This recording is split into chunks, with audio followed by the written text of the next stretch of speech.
જય માતાજી, જય દ્વારકાધીશ. સૌરાષ્ટ્રની રસધાર એક વાત લઈને આવ્યો છો, ધૂંધળીનાથ અને સિદ્ધનાથ. આ વાત ખૂબ મોટી હોવાના લીધે આ વાતને બે ભાગમાં રજૂ કરવામાં આવી છે.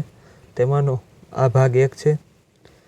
તેદુની વાત હાલી આવે છે ભાઈ, અડધી સાચું ને અડધી ખોટી. 1000 વર્ષની જૂની વાતું કોણ જાણે શી છે શી બાબત હશે. એટલું બોલીને એ બુઢો માલધારીએ દિશાઓને છેડે મીટ માંડી 1000 વર્ષ પહેલાંનો અક્ષરો વાંચ્યા, થોડુંક હસ્યો. ડાંગને ટેકે ઊભા એણે સલમ સળગાવી. એને ધોળી દાઢીમાંથી ધુમાડો નીતરવા લાગ્યો. ગોટે ગોટા ઊંચે ચડવા લાગ્યા. મોં મલકાવી એણે કહ્યું, "ઈ બધું આવું ભાઈ? આ ધુમાડા જેવું અમારા સોરઠમાં તો કંઈક ટાઢા પોરના ગપાટા હાલે છે.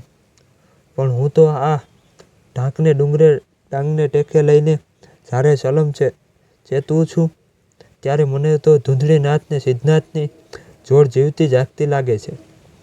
1000 વર્ષની તે મારી આંખના પલકારા જેટલા જ બની જાય છે. આ ધુવાડાની ફૂંક જેવા ધૂંધળા વર્ણોએ ધૂંધળીનાથ, એને આ આગની જાળે જેવો હેમર વર્ણનો રૂડો સિદ્ધનાથ. 1000 હાજરા હજુર લાગે છે. વાત તો કહો." "અરે વાત કેવી? ઈ તો ટાઢા પોરના બે ઘડી ગપાટા હાંકીને ડોબા ચારીએ થોડીક રાત ખૂટે. આ તો વેલાનું વાતું મોઢ હાલી આવે એનો કોઈ આંકડો થોડો માંડેલ છે." એટલું બોલતા એની આંખમાં સલમનો કેફ ચડ્યો ગયો.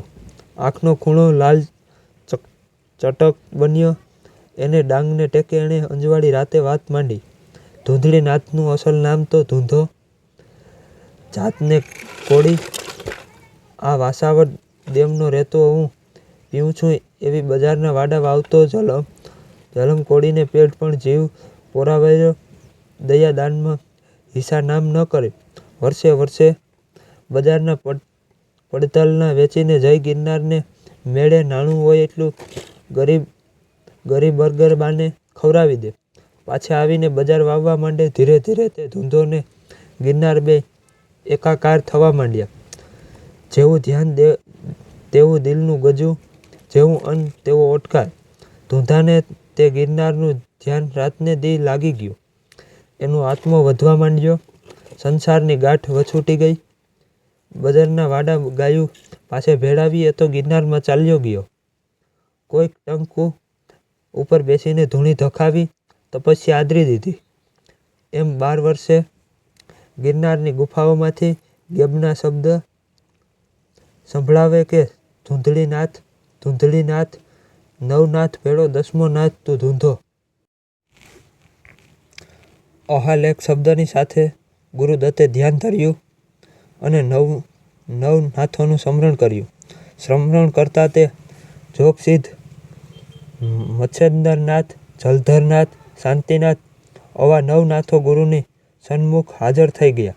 ગુરુ બોલ્યા, "જોગંદરો, આપણી જમાતમાં આજ નવો સિદ્ધ આવ્યો છે. તમે 9 નાથ ભેળો એ 10મો ધૂંધળીનાથ. તમારી પંગતમાં જગમાં પૂજા છે. મારા આશીર્વાદ છે. તમારી સલમ સાફી એને આપો." જોગંદરનાથ બધા ભેળા થાય ત્યારે એક સાફીએ સલમ પીએ, બીજાને સલમ આપે પણ સાફી ન આપે. ધૂંધળીનાથને સલમ આપી સાફી આપતા નવે સીધો કચવાણ. ગુરુદેવ કારણ પૂછ્યું. 9 નાથોએ ખુલાસે કર્યો. ગુરુદેવે, "ધૂંધો નાથ ખરો, પણ એનું દૂધ હલકું છે. એ દૂધ કોક દી એને હાથે કોક કાળો કામો કરાવશે. એટલે ધૂંધળીનાથજી હજી વધારે તપ કરે, વધારે શુદ્ધ કરે, પછી એને સાફી આપીએ." એને ગુરુદત્તનો બોલ પડ્યો કે, "ધૂંધળીનાથ 12 વર્ષ બીજા આબુમાં જઈ ધૂણી પ્રગટાવ. જાઓ બાપ, 84 સિદ્ધનો પંગતમાં તમારી વાટ જોવાશે." આબુની અવધિ પણ પૂરી થઈ અને તપ કરી ધૂંધળીનાથ પાછા ગુરુ પાસે આવ્યા. ફરી ગુરુએ 9 નાથને હાજર કર્યો અને બધાએ સાથે મળી એક સાફીએ સલમ પીધી. પણ નવેનાથ અંદરો અંદર કહેવા લાગ્યા કે આનાથી તપ જીરવાશે નહીં, એ હલકું દૂધ છે. કોકદી ને કોકદી એને કરવાનો કામો કરી બેસશે. તેજની જેવા જ્યોત જેવા ધૂંધળીનાથ જગતમાં ઘૂમવા લાગ્યા. ઘૂમતા ઘૂમતા અરવલ્લીને ડુંગરે ચિત્તોડગઢમાં એનું આવવું થયું. ચિત્તોડના રાણાએ ગુરુને ઝાઝા માન દીધા. ગુરુના ચરણોમાં પડીને રાણો રાતે પાણીએ રોયા. રાણાનો અભરભર્યો રાજમાં સવાસેર માટીની ખોટ હતી.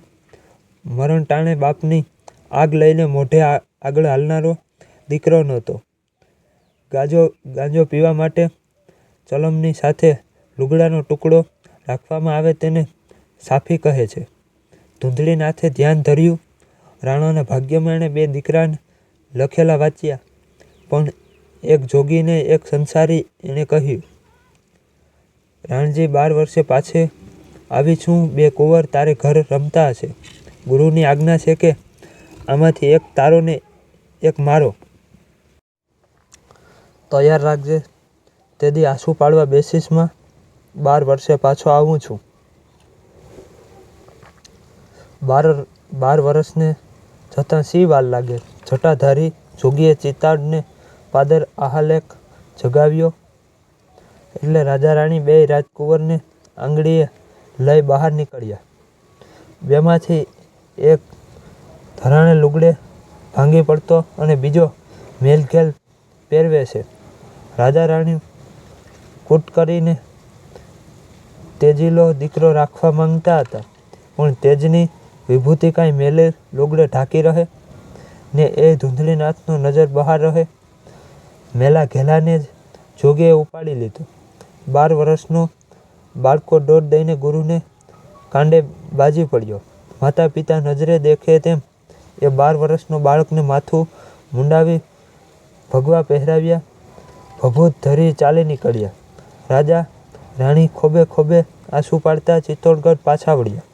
ધૂંધળીનાથે ચેલાને સિદ્ધનાથ કરી થાપ્યો. એના કાનમાં ગુરુમંત્ર ફૂંક્યો અને ભીખના પાઠ ભણાવતા ભણાવતા આ આપણે ઊભા છીએ ત્યાં આવી પહોંચ્યા. આ ઢાંક તે દી નહોતું. અહીં તો પ્રિય પાટણ નગરી હતી. ચેલાઓને ગુરુએ કહ્યું, બાપ, હું આ ડુંગરામાં 12 વર્ષની સમાધિ લગાવું છું. તમે સૌ ઘરોઘર જોડી ફેરવીને અહીં સદાવ્રત રાખજો. ભૂખ્યા દુખિયા અને અપંગોને પોતાના ગણી પાળજો. મારી તપસ્યામાં પુનાઈ પૂરજો. એમ બોલીને ધૂંધળીનાથે આસન વાળ્યું. વાહેથી સેલાઓએ કેવી ગતિ થઈ ગઈ. નગરીમાં જોડી ફેરવે પણ કોઈએ ચપટી લોટ ન દીધો. દયામાનનો છાંટોય ન મળે એવા લોકો વસતા હતા, પણ 17-18 વર્ષનો સિદ્ધનાથ તો રાજનું બીજો હતો, સમજુ હતો. એણે એકેય સેલાને એકેય કુહાડો પકડાવી કહ્યું કે પહાડમાં લાકડા વાઢી નગરમાં જઈ ભારીઓ વેચો અને આપ મહેનતથી ઉદર ભરો. જોગીનો ધર્મ હરામનું ખાવાનું ન હોય. કોઠામાં જરે નહીં. જાવ જંગલમાં. બીજે દી, ત્રીજે દી અને ચોથે દી થતા તો કુહાડા મેલી મેલીને બધા ચેલાઓએ માર્ગ માપ્યો. બાકી રહ્યો એક બાવ સિદ્ધનાથ. રાણા કુળનો બીજ એમાં ફેર ન પડે. પ્રભાતનો પોર પ્રાંગટના દોરા ફૂટ્યા પહેલાં તે આશ્રમને વાડી ચોળી ઝાડવાને પાણી પાય સિદ્ધનાથ વનમાં ઉપડી જાય. સાંજે બળતણની ભારી બાંધી શહેરમાં વેચી આવે. નાણું નહીં જેવું નીપજે તેનો લોટ લે. આખા ગામમાં એક જ ડોસી એવી નીકળી કે જે એને રોટલો ટીપી આપે. એ હતી કુંભારની ડોસી. 18 વર્ષનો સુવાળો રૂપાળા બાવા જોગીને જોઈ ડોસી લડી લડી હેત ઢોળે છે. આમ 12 વર્ષની સુધી બાળ સિદ્ધનાથે ભારી ઉપાડી સદરાવત ચલાવ્યો. માથું છોલાઈને જીવાત પડી સુવાળી કાયા ખરીને કેટલુંક સહેવાય. દુઃખ તો ચિત્તોડની મોલાતમાં કોઈ દિવસ દીઠું નહોતું અને અહીં એના એકલાના ઉપર જ ભાર આવી પડ્યો. સિદ્ધનાથ મૂંગો આ પીડા વેઠતો અનાથની સેવા કર્યો ગયો. 12 વર્ષે ધૂંધળીનાથનું ધ્યાન પૂરું થયું. આંખે ઉઘાડીને ગુરુએ આશ્રમ નિરખ્યો. આટલા બધા સેલકમાંથી એક સિદ્ધનાથ ને જ હાજર દેખ્યો. પૂછ્યું કે બીજા બધા ક્યાં છે? ચતુર સિદ્ધનાથે મોટું પેટ રાખીને ખોટો જવાબ વાળ્યો. ગુરુને પટાવી લીધા. ઘણા વર્ષનો થાક્યો સિદ્ધનાથે તે દિવસે બપોરે ઝાડવાની છાંયડે ઝપી ગયો છે. સીડા વાયરની લે એને ઉજાગર ભરી આંખે મળી ગઈ છે.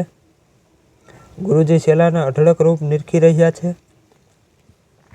શિષ્યના રૂડા ભેખ ઉપર અંતર ઠલવાય છે તે વખતે સિદ્ધનાથે પડખું ફેરવ્યું. માથા ઉપરનું ઓઢણું સરી પડ્યું. માથે એક માખી બેઠી. ગુરુને વહેમ આવ્યો. પાસે જઈને જોયું.